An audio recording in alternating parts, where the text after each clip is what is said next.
far as One Piece lore goes, we just got the greatest spoilers of all time. Viewer discretion is advised. The sacred book that Saul gives Robin at the end of the chapter is called the Harley Text. It basically gives a history of the first two wars during the Void Century, and then a prediction of the third war, which is what Emu and the world government are so fearful of. First one talks about how the world was engulfed in flames after humans succumbed to their desires and touched the Forbidden Sun, which is clearly referencing the Mother Flame, which is probably explaining how Emu came to power.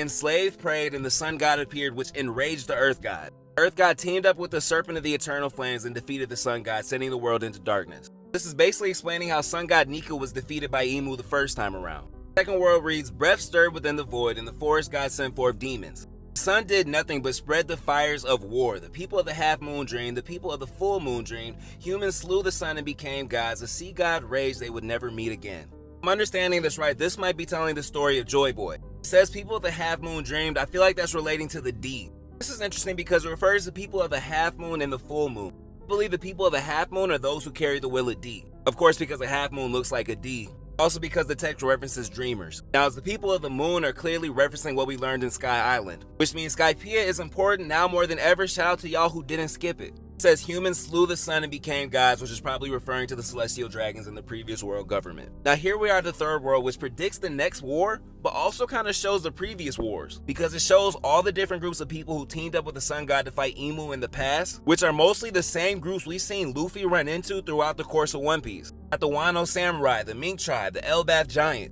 Boone is at the top. Third world reads, in the chaos there's a void. The troubled shadow remembers the promised day and hears the voice of the fractured moon. Troubled shadow clearly referring to Emu, because up until now Emu's only been depicted as a shadowy figure. And then again the fractured moon referring to all people who carry the moniker of D.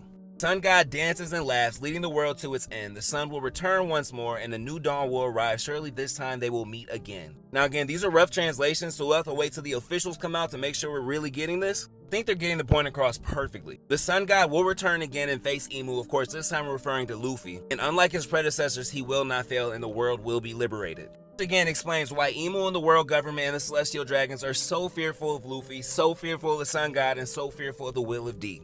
It's been prophesied that this will be the end of Emu's reign, the end of the darkness that covers the world. We have to give Oda his flowers because in one single page, bro just gave us more lore than we've ever had. And it ties together all the clues and red herrings that we've been getting since the beginning of One Piece. Things that might have been confusing and felt irrelevant before make so much more sense. These sacred texts, they reference the god of rain, the god of forest, and the god of earth, which was all introduced in Skypiea.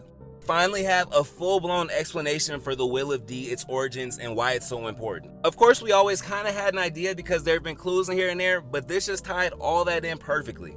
Sum it all up, that boy Oda cooking. Let me know what y'all think in the comments.